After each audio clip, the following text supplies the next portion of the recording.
வாழட்டும் என்று வாய்த்த சடங்கு முகித்து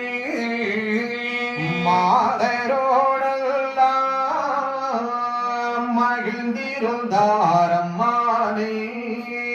தாரணியோரறிய தாழ் வாழ்ந்திருந்த நேரா நாதமக்கு பேர்வெறியதற்சொருவம் கண்ணான மயவரும் காட்டி மிக வாழ்ந்தார் வாழ்ந்திருக்கும் நாளையிலே மங்கை தெய்வ மதர்களில் ஏந்திலைகளில் சிலர்கள்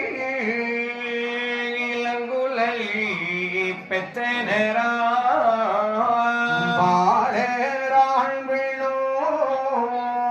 பாவையர்கள் வெற்றுமிக கோலமுடன் வாழ்ந்திருந்தார் கூண்டறிய செல்வமோடு பாக்கியங்கள் ரொம்ப பருசங்கோரையாமல் நோக்கியல் வாய் மாத நுண்ணிமையாய் வாழ்ந்திருந்தார்